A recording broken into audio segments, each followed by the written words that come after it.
Hey yo, what is up, my good people? It's your boy, Big Chris, aka the Compton Animator. I'm here with another dumb as hell review, and on today's show, we're going to be reviewing Masters of the Universe Revelations.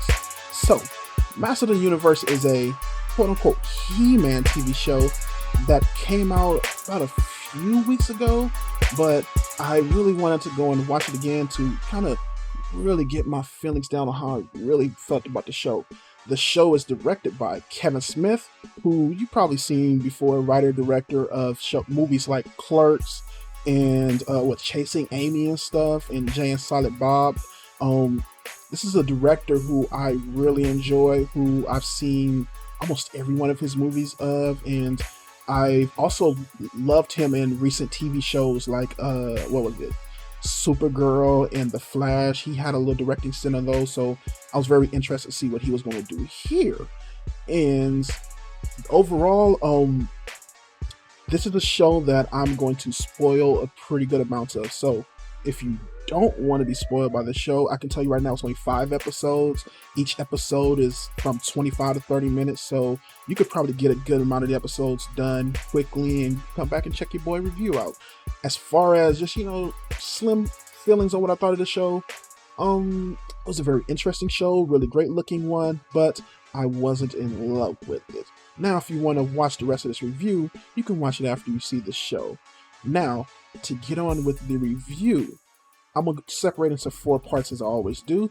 We're going to start with my overall expectations going in, my positive feelings on the show, my mixed feelings, and then we're going to end it with a star rating. So, my expectations going in.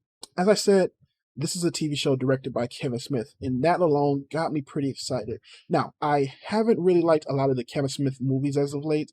I thought they've been really goofy and interesting ideas, but not well executed. But I'm a very big fan of his podcast and the way he talks about nerd media and stuff like that. And I watched him, like I said, on the what do you call it, the TV shows of The Flash and Supergirl, and the episodes that he directed was pretty well done, and I really much enjoyed what he did there. So I was hoping very much that with an animated show, him coming in directing, it's not really his property, and it's something that he can just, take his fandom and use it very well to kind of sink his teeth into something fun. And that was really what I was expecting from this show. Secondly, the first trailer for this I thought was very well done. It has some really nice animation to it. I really enjoyed the designs from what I saw from the trailer, and it got me pretty hyped to see it. Now, there was something that came and tempered my expectations. It was the overall response to the show that I kind of saw from the fanboys, other people in the nerd community. Um, it was that it came out that the show wasn't necessarily a He-Man show or even a He-Man and Skeletor show. It was a show that was surrounding the Masters of the Universe, and it was going to be more about them than it was necessarily about He-Man, which I don't necessarily had a problem with, but the kind of feeling from the show and what I heard coming back and forth, and even what Kevin Smith was saying for a bit, kind of set some trepidation in on the show. Now, this is a Netflix show, so it was a pretty fast watch for me, but I was also interested to see how it would differ from a lot of the other Netflix shows. And as far as my positives go, I'm gonna start straight up with the thing I said earlier. This show looked really nice. A lot of high rendered designs, really nice shadows and highlights on the characters. I really like the designs on the characters. I remember watching back in the day the was it 1983 or 85 He-Man TV show, and I wasn't even born to watch it, but I really enjoyed when I got old enough to really understand what those cartoons were. And this is an 80s cartoon, which is not necessarily the most craziest as of shows. It wasn't really that great of a show, but it was a lot of fun, especially to watch as, you didn't have that many cartoons back in the day to watch, so you had to watch what you had to watch. And I thought it was very fun. It had a really lot of fun designs, and they really found a way to translate them nicely to this TV show. There are a lot of every character, almost every character is really buff and tough and looks very nice. And I really enjoyed that. I really enjoyed the look of He-Man and Tila and Skeletor. I thought they really looked good, and how their designs were very nice and just really enjoyable going through and watching them all throughout the show. Secondly, I really enjoyed the background, not backgrounds, but these secondary and supporting characters they had on the show. They had two of them that I thought I didn't know if I was going to like them that much, but at the show ended, I really came out enjoying them. And that's in Evil-Lyn and Orko. Now, Evil-Lyn is being played by Lena Headey, and Orko is Jeffrey Newman.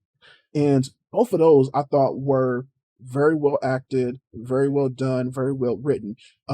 Evil-Lyn was really nice because she started off as an evil character who kind of started really fighting on whether or not she really wanted to do the things she wanted to do, whether or not she wanted Skeletor to come back, who I thought was very nicely voice acted by Mark Hamill. A little bit too much Joker sounding, a little, but I thought he did a really good job with it. And I really liked how she started to fight this idea of, yo, am I this bad person I thought I was? Am I doing the right thing? And do I really want Skeletor back? And then I also really enjoyed Orko, who I would have never thought coming into the show that Orko would have been one of my favorite characters I was going to watch on this show. He was just very fun in the way they built up his character and kind of him not wanting to be this foolish joke character that you saw him in the other shows. I remember in the original show him just being the worst and not really enjoying him as a character at all. And in this one, they did a really good job of bringing him in and making him kind of fun to watch. And he even goes out in a way that was really fun. So I enjoyed a lot of that. Secondly, I enjoyed a lot of parts of the world. Now, the story goes where the world of Eternia loses its magic, and it comes after, spoilers, He-Man and Skeletor get into this big battle where Skeletor basically finally gets into the Castle of Grayskull, and he breaks open the little tomb that's at the bottom and really almost steals the power and the magic of Grayskull. Something happens between him and He-Man, and they end up almost killing each other. I think for the most part killing each other.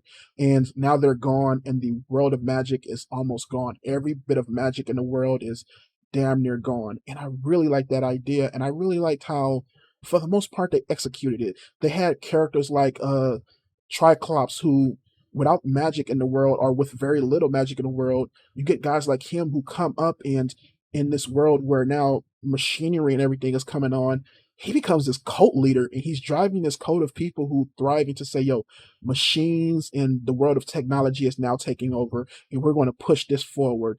And that was a really fun idea, and I really liked what they did that with him. There was also other things, like they had a afterlife where you saw a bunch of different He-Mans, and all from the generations of He-Man. You even saw the first He-Man, which was a kind of what do you call it, East Indian, I think that's the word they call it, like a Jamaican style guy who was basically the first He-Man, and that was pretty entertaining to see, and I really enjoyed that. So a lot of things they did with this world I thought was pretty tight. And lastly, I like the overall premise of the show of this being years after the first He-Man show, and now we're coming in and seeing, yo, this is the end of the He-Man and Skeletor battle, and now they're going to really get this fight on and see what happens and go on from here. I thought that was pretty enjoyable. The overall execution, I wouldn't say was great, but I did enjoy the idea of it, and especially the idea of Tila becoming, yo, without He-Man, I have to now step up and either try to find a way to bring He-Man back or try to find a way to do this on my own and kind of push forward. And for that, I thought that was a really great idea, and that's where I'm getting to my mixed feelings, because when I first started seeing the reactions to the show, I started seeing all the nerd boy things come out. I really didn't want it to be that, the thing I wouldn't like is the female lead and all that stuff. And sad to say, it kind of was. Now, Sarah Michelle Gellar's Tila was, I think, interesting. She voiced it pretty well, and they had a lot of interesting parts to her. I liked the fact that at the beginning of the show, she was seemingly going to become the next Man at Arms and being the leader of the army of Eternia, or wherever the castle that Prince Adam is from. And I like that they were going to push her into this kind of leadership role, what I thought was going to be along with He-Man, which I thought would have been pretty dope.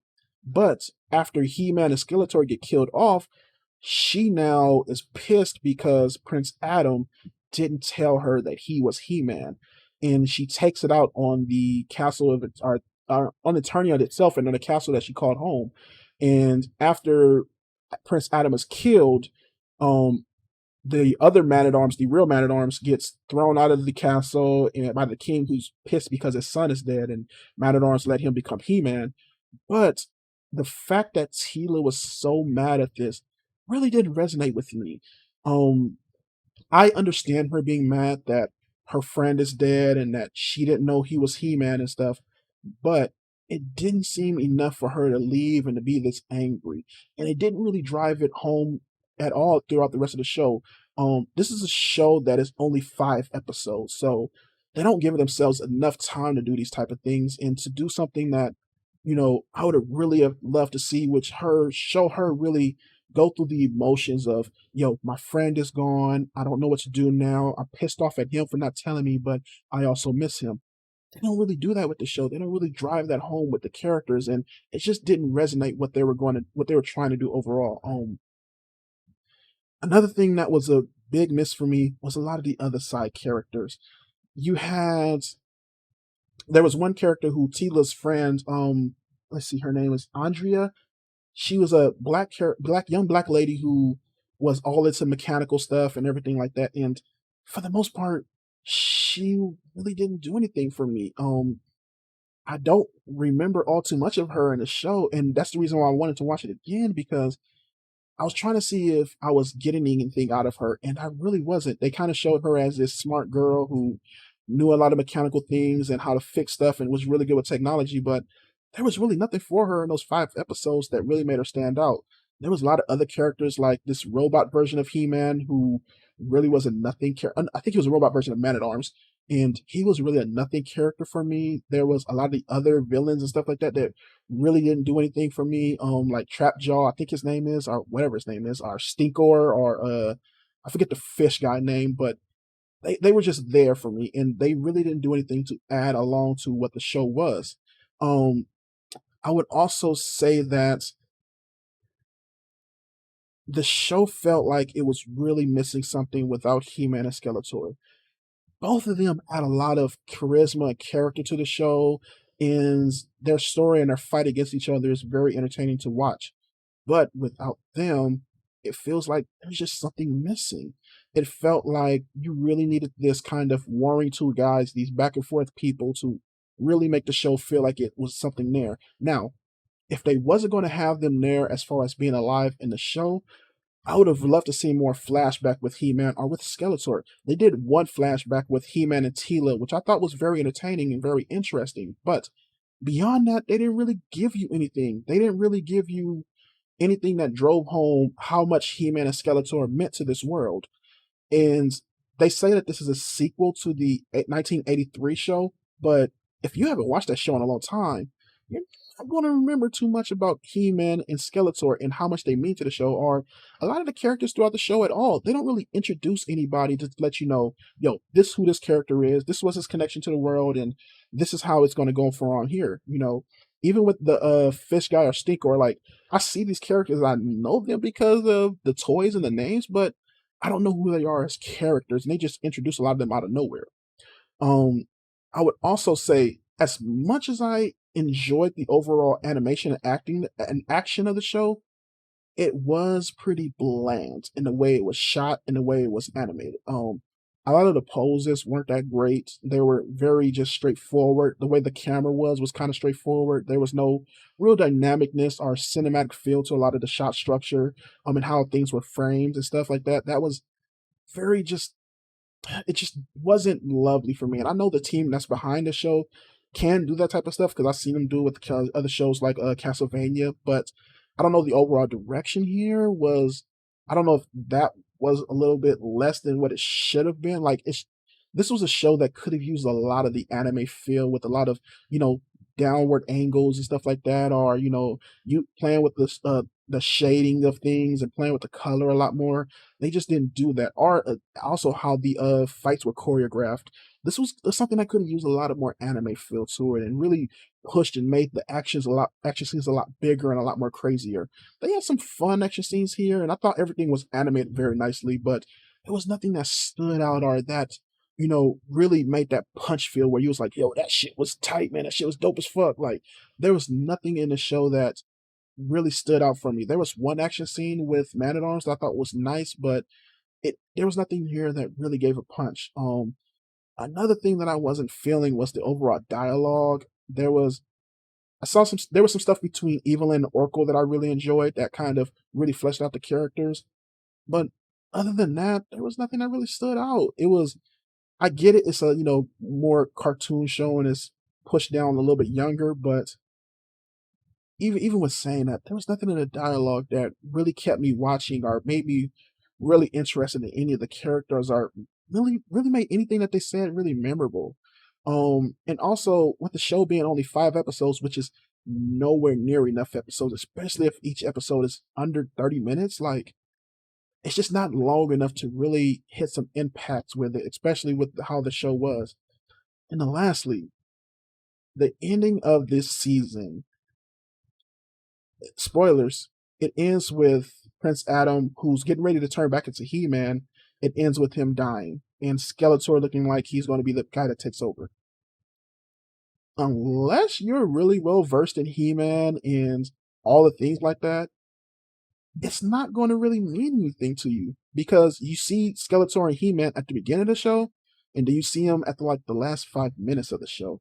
There's just not enough there to drive home the fact that these two guys are pissed at each other, or Skeletor really wants this thing, and that, he would go to any lengths to get it, even killing the guy who he's been going against the whole time. Like, I understand where they're going with it, but it just didn't really have any big impact besides the awe of He-Man being killed.